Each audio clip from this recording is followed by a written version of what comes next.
I'm a hustler, baby. It's time for Hustle Her podcast.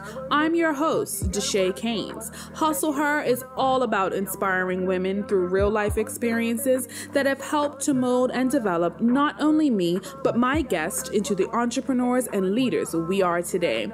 If you're an enterprising woman determined to succeed and looking for a bit of motivation, a bit of tough love, and some actionable takeaways to be the best you, girl, you are in the right place. Please help me welcome my friend, Zenika Simons. Hi, Hey, Zenika. Shay. How are you? I'm good. How are you? Good. Thank you for being here with me today. I'm excited to be here. Are you though? A little nervous, not going to lie, but, I It's support good. what you're doing, and I think it's great. I appreciate that. All right. So let's kick off with a few rapid fire questions, get the audience to know you a little bit better. Sure. Obviously, I know you very well, but we want everyone to know you a bit more too. All right. So what is your favorite month? July, my birthday month, of Duh. course. There we go. Same. Favorite animal? Dog. Okay. Favorite food? Oh, that's a hard one. I knew You know I love as, food. as a foodie, it's difficult. I would say pizza. I like Caribbean food. So Okay. there's the things I crave. And who do you text most? My mom. I knew you were going to say My that. mom. I I thought you were text going her to the mi- surprise me, but. No, And what's your favorite go-to pastime? Like something that you absolutely love doing? Netflix. Watching Netflix. Any and just chilling? I'm joking. Don't answer that. What's your favorite dessert? My favorite dessert. Wow. Pumpkin pie. Huh, okay. And then lastly, what time do you usually go to bed at night? Go to bed or go to sleep. It's a fair point. Okay, first one, go to bed. Go to bed. I get in bed about 11, 12. Go to sleep about 1. Okay. Yeah. Netflixing during that time. Yeah. Okay, I get it. YouTube videos, different things like that. Different things. I get it. Takes me a while to fall asleep too. Yeah. All right. So Zenika, senior Yes. manager at one of the largest accounting firms. How did that happen? It happened at the recommendation of a friend. I had returned from university and I wasn't exactly sure what industry I wanted to go into, and I was struggling to figure out what companies I should apply to. And I had a friend that actually worked for the company and spoke very highly of it. So I applied and interviewed and have been there ever since. Yeah. So what changed between Zenika and I are good friends, obviously, and we actually started getting close because we were in speech and debate class together Yes, in we high were. school. So what changed from Zenika, I want to be a lawyer, to Zenika, accountant? I had done some day reach, I think you would call it. Day release or whatever? Release. Yes. So I had done that. I had interned for a couple of summers at law firms, and it just didn't seem like something for me. And that's not to discredit any lawyers out there, but it just wasn't something that piqued my interest as much as I thought it would have. So I began to explore other options, and I said that if I go and I continue to study business, that wouldn't hurt me in the long run. I had no plans to be an accountant when I received my first degree, or my second, but but after that, I got this opportunity to work for the company that I work for, and therefore it turned into a career for me. So, And you've been there throughout your whole career. yes, ever since I started university, we have a program that encourages Bermudians to get into accounting, and I was in that program. And once I passed my exams and became a manager, that's when I started to shift into recruiting talent, Bermudian talent, trying to get Bermudians interested in accounting because it is a fulfilling field. It is a field where you can definitely always have a job because every company, every industry needs an accountant. And you have friends who call on you to fix their spreadsheets when yeah, you need and help. hey, of course, willing to help in any way. But yeah, that's really how it started for me. Yeah. And so why have you been so passionate about, getting more Bermudians into the field of accountancy? Because I think that you have to understand the Bermudian market. I think that there are careers that will thrive, and there's some careers where you see Bermudians have to leave here to go into other jurisdictions in order to fulfill whatever career ambitions they have. But I want the next generation, I guess, to understand that accounting is a good industry to be in. It's a good area in which you can grow and develop your career. I don't think a lot of exposure is given at the high school level, whereby students are aware of this as an option. So for me, it was just trying to give back and let them know that, hey, this is an option for you. It doesn't. I know there's a lot of law, insurance, and different things like that, and those are fine options too. But it's just making sure that people are aware of it, because there's always a job for you. Absolutely. So kind of walk me through the process of becoming a CPA. Like, I know you mentioned that there are some exams. Like, how did that go? How was that process? You have to. It's difficult, especially if you're studying and working. But the core, at a high level, you need to have at least a bachelor's. And then you need to have, and that will give you 120 credits. Then you need to have 30 additional credits to actually get your license, but you can have 120 to start to sit your exams. It varies qualification to qualification. So you have the US CPA, you have the Canadian CPA, you have the ACA, you have the ACCA, and there's various jurisdictions that have their qualification equivalent. And are the exams still the same? Because you always hear that, like, some of the exams are really, really hard, and some people fail. It doesn't matter who you are, how smart you are. Like, is that true? Yeah, it varies in terms of structure. The U.S. CPA is more self-taught, self-driven. They do have classes. I think the college offers classes and different things like that. The Canadian is more structured, where you have to do modules, and then you sit one exam at the end. And then the ACA or the ACCA, I'm not too familiar with, but I think you have to do 13 exams, but you do have to, but you can get exemptions based off of classes that you've taken in university, different things like that. So it varies qualification to qualification.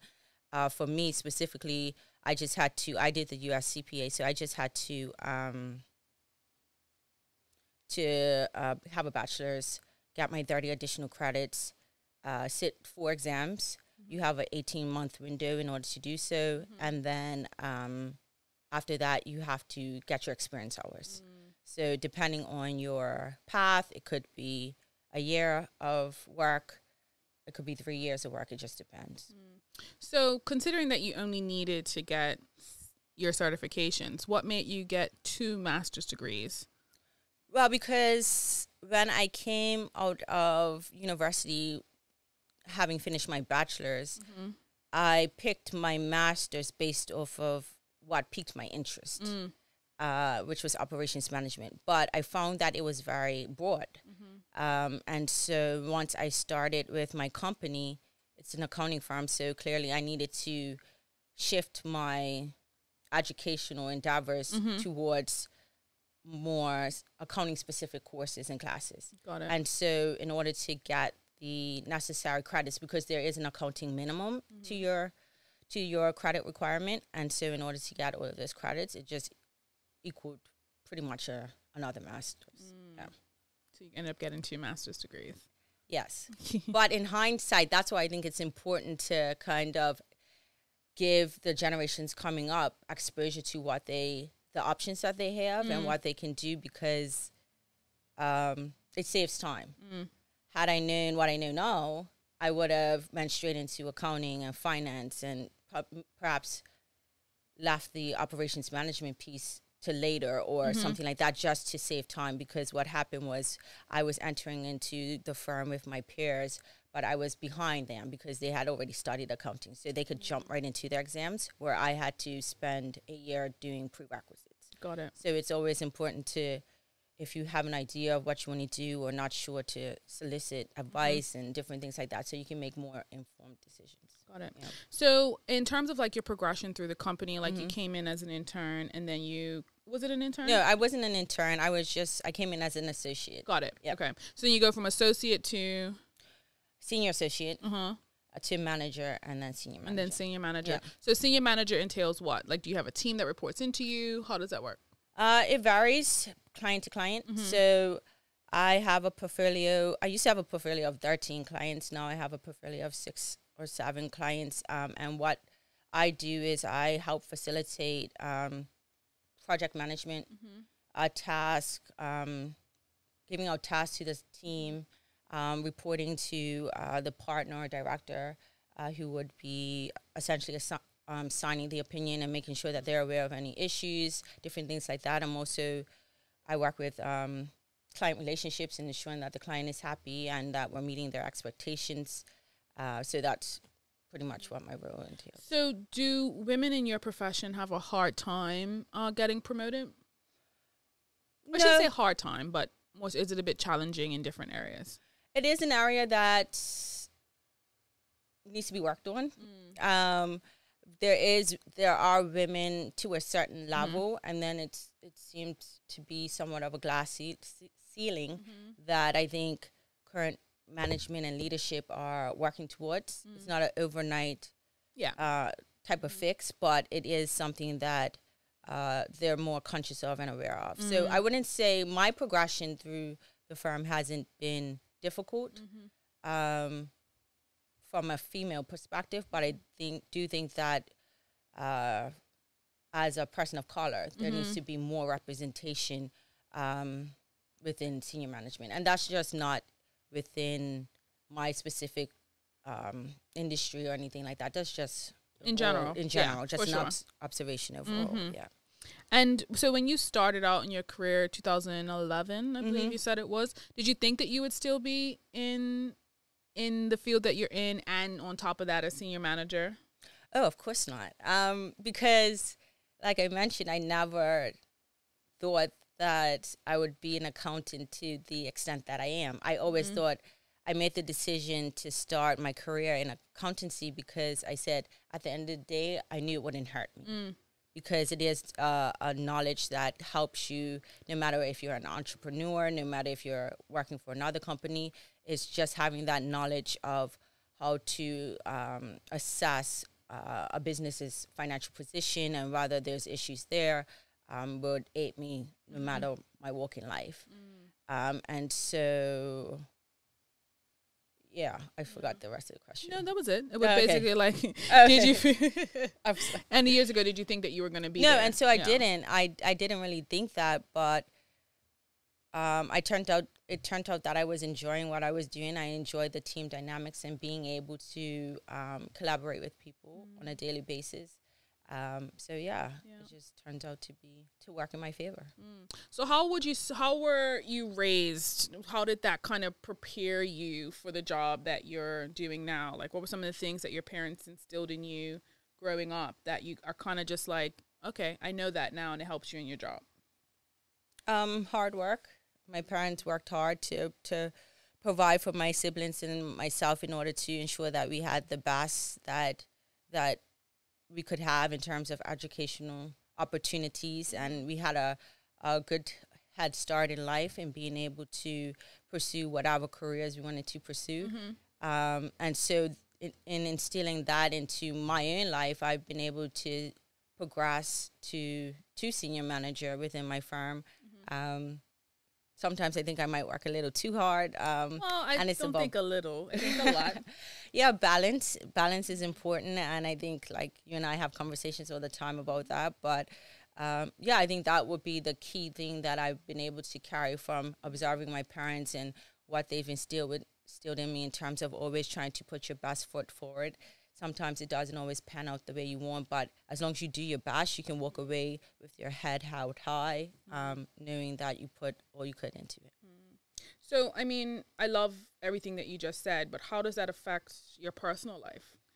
Like in terms of family, relationships, all of that type of stuff, like being that the go-getter that I know that you are, wanting to complete tasks and make sure they're being done 110%.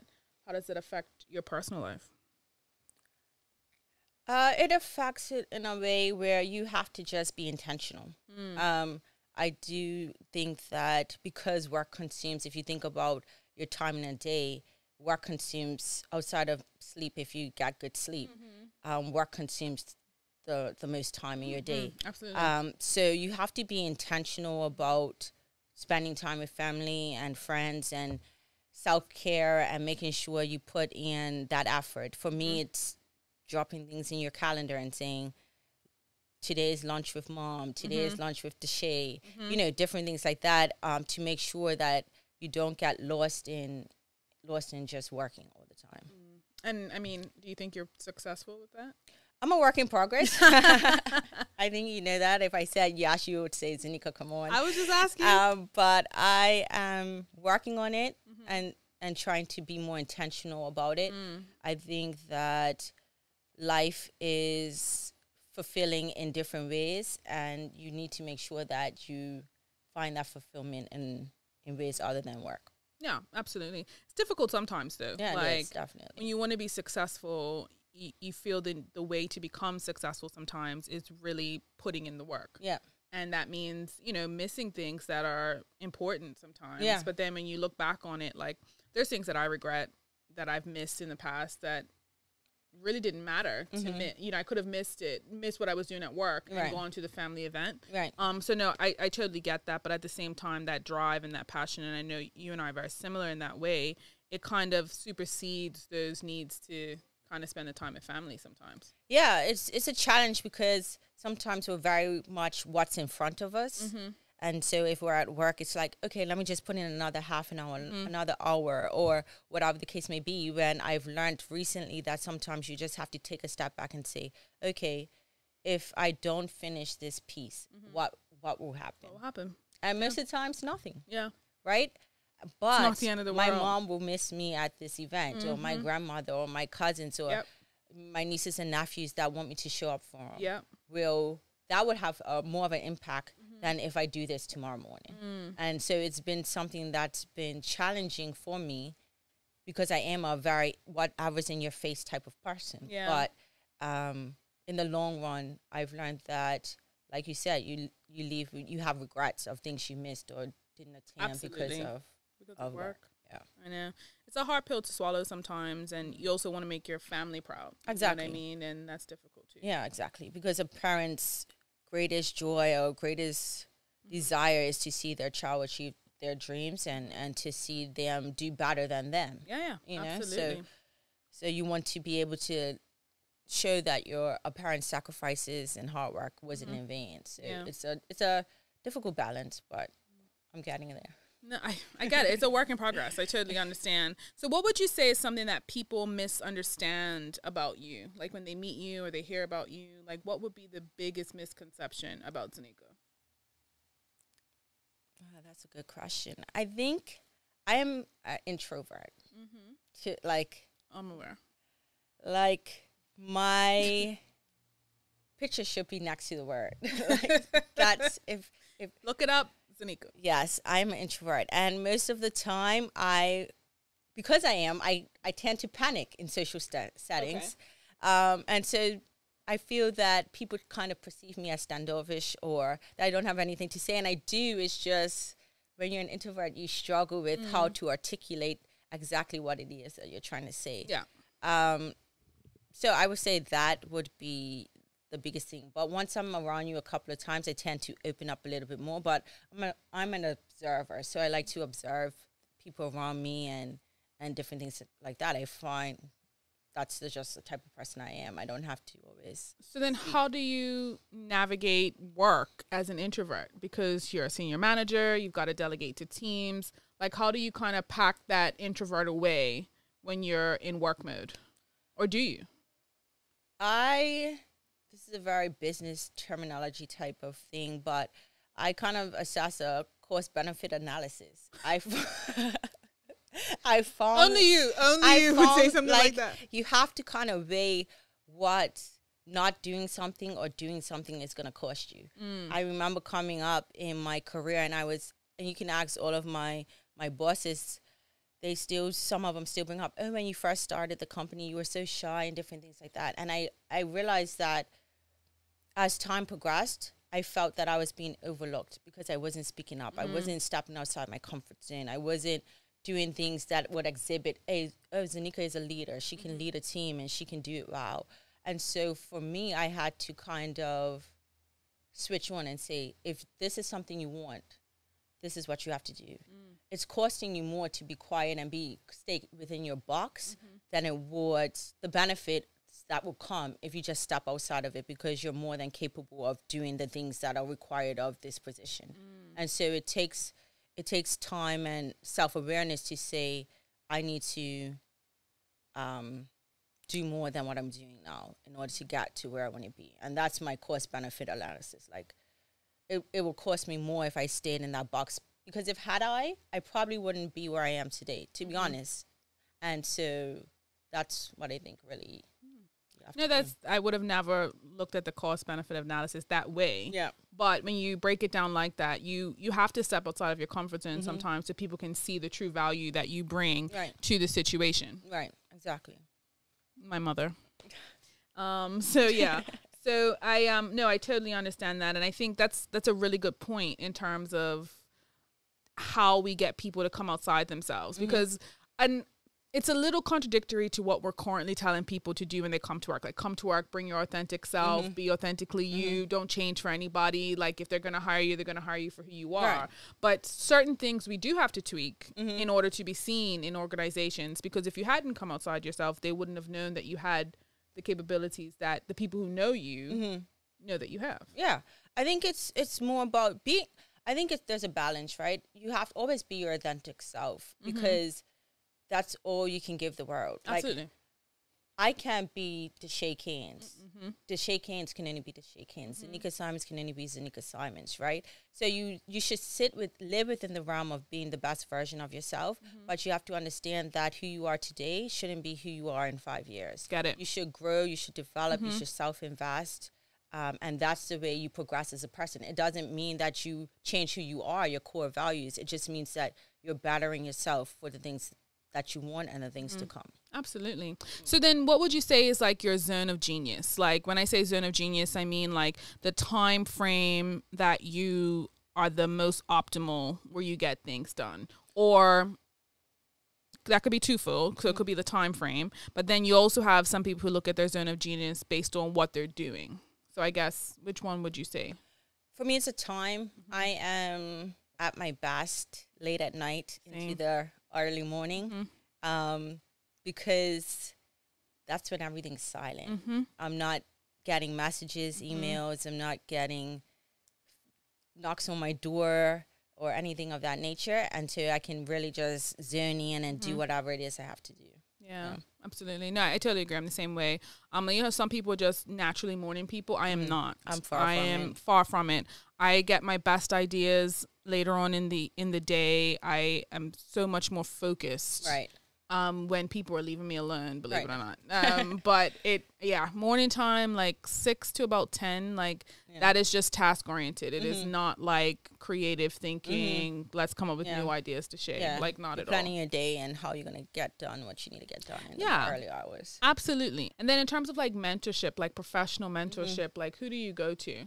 I don't have a formal mentor in the sense of I went to a person and said, can you be my mentor? But I do go to people within my firm and outside to get their perspective on decisions that I need to make, or difficult situations I find myself in, whether it be team dynamics are not working, whether it be what should be my next step in my career, should I do some sort of self-learning. And I do it within my company and outside, because I think it provides me with a broader range of perspectives in terms of not just within the realm of the organization and accountancy, but also within the realm of just business in Bermuda. Got it. If I make a decision or I need guidance on it, how would that impact me from a marketable perspective?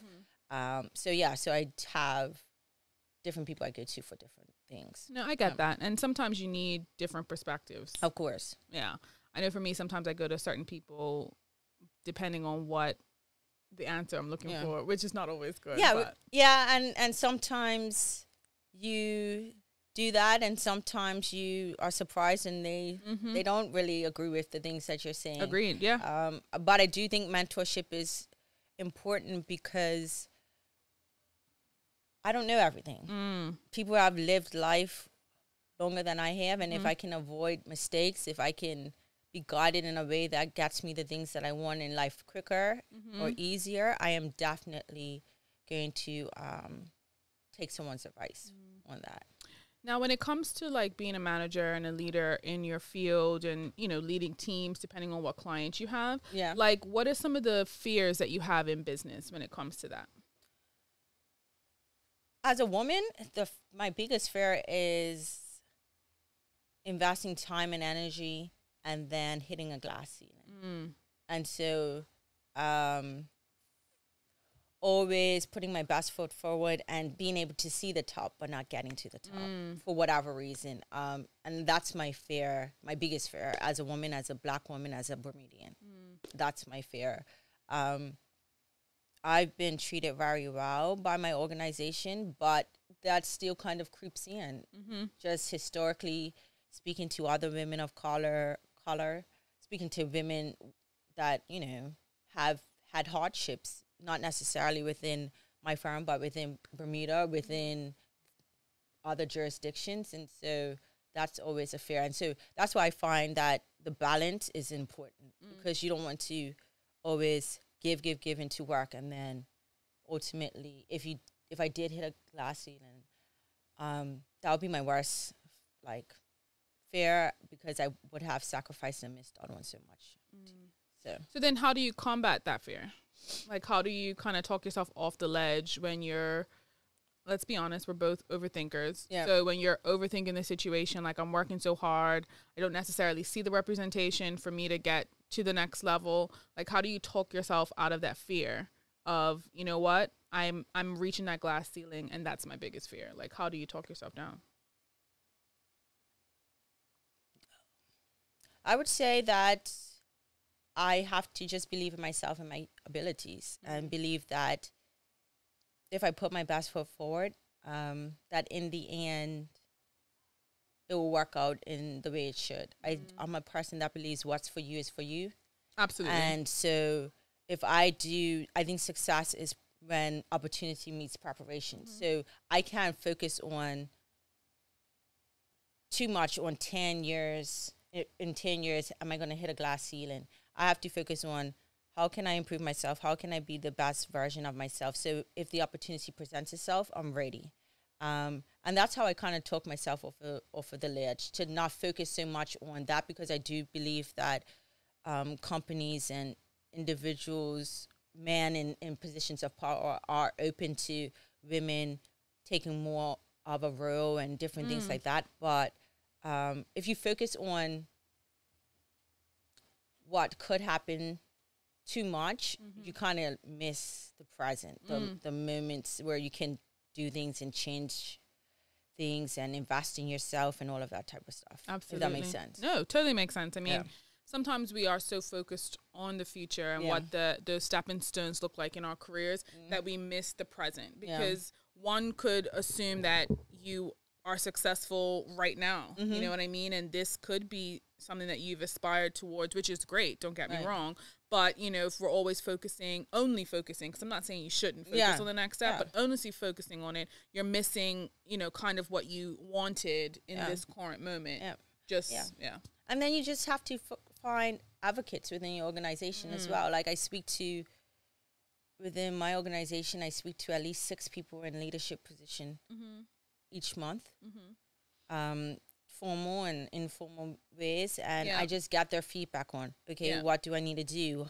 How does it look here, and different things like that, just to get their feedback. Because if you don't have the advocacy in place to say, when the door is closed and it's just the leadership, the core leadership, if you don't have people in the room speaking up on your behalf, then it's kind of a hindrance to you as well. So focusing on things that I can control and making the appropriate moves, so that hopefully in you know, due course, I would be able to achieve that. Yeah. And coming from this introvert that I knew and grew up with, I'm like so pleasantly surprised. I'm trying, but I think, like I said, it's because I was able to see that in order to succeed, in order to progress, I needed to step outside my zone. My godfather always says to me, your network is just as important as your net worth, sometimes even more important. And so he always said, yes, you're an introvert and you don't have much to say, but you don't have to always say a lot, but you just need to make sure that when you do speak, it adds value, it's impactful, and that's how people remember you. So yeah. That's good. That's good advice. I mean, that works out really well. Yeah. So would you say that you've ever made like a really bad decision that you kind of like really, really regret professionally?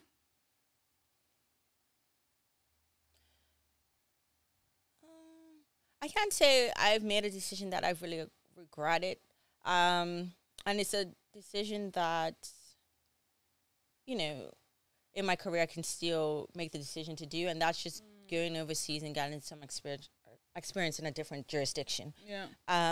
Do I think it's always necessary? No, because I do think that Bermuda has a lot of talent, and yeah, for sure. I think we're despite our size, we're a jurisdiction that can sit with the big jurisdictions and hold our own. So I don't think that it's been detrimental to my career. But if I can look back in my 20s when I was less settled and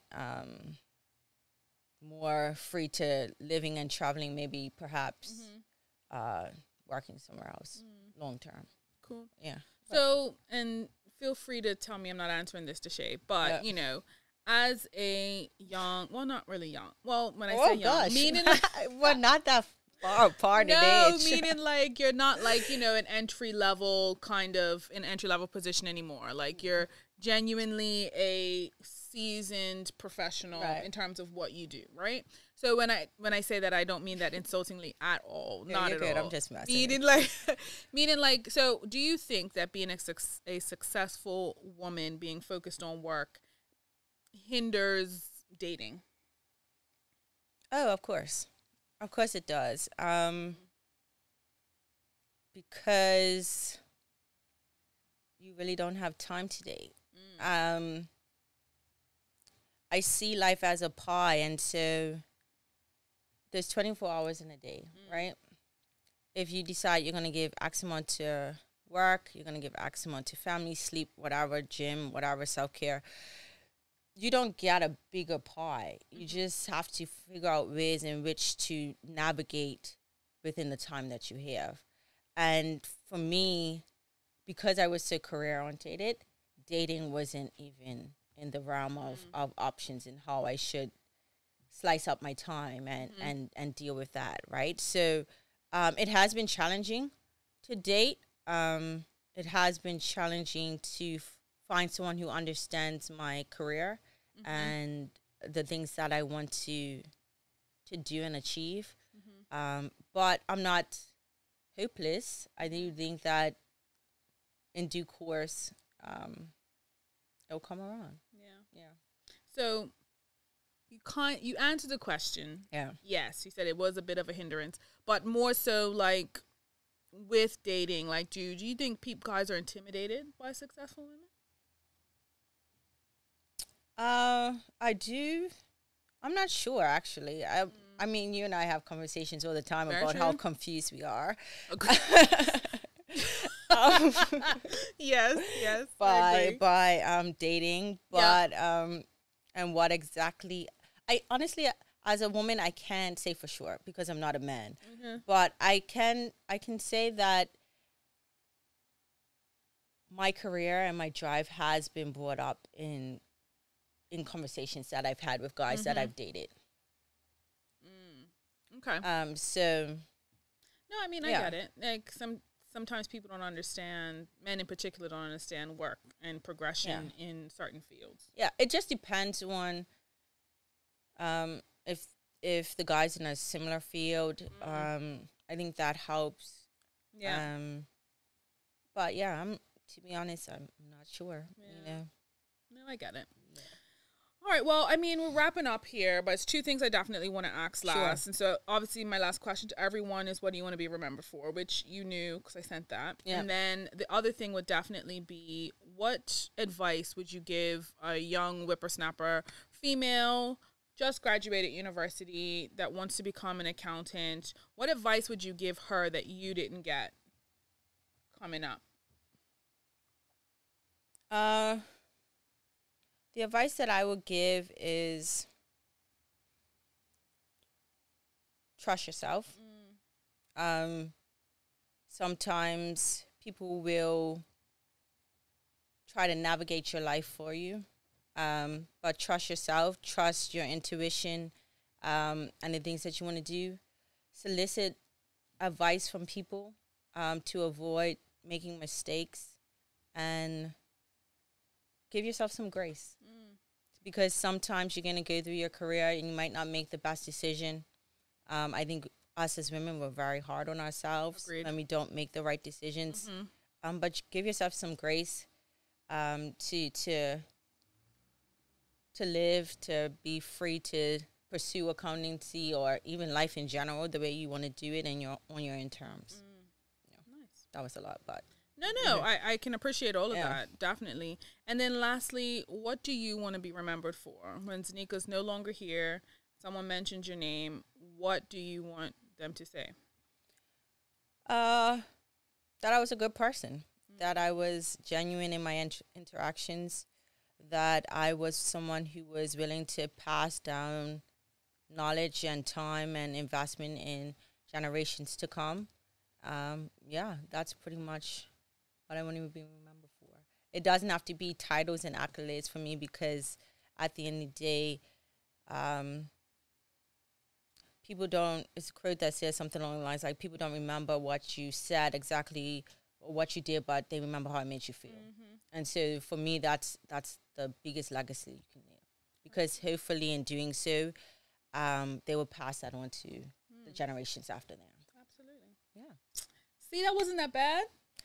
No, it wasn't. It was actually, I had fun. I enjoyed it. All right. Well, thank you so much, Zenika Simons, for being here with me today. I genuinely do appreciate it. If any of my listeners want to get in contact with you, should they follow you on IG, hit you up on LinkedIn? Yeah, LinkedIn. I'm on LinkedIn. I'm also on IG, Zeddy, S-I-M.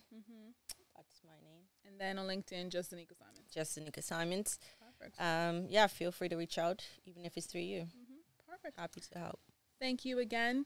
Thank you for guys. having me. Yeah, absolutely. Thanks, guys, for spending some time with me today. As always, it is a pleasure to bring you my amazing guests. Today, we had the lovely Zenika Simons, who is a senior manager at one of the big 4 accounting firms here in Bermuda. If you want to learn more about Zenika, hear more about her bio, what she currently has going on at work, some of her extracurricular activities and or charities boards that she is sitting on, make sure you hit up the website www.hustleherpodcast.com.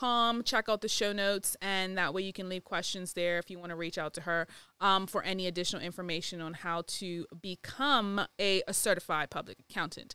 Thank you so much again for spending some time with me today. You are listening to Hustle Her Podcast.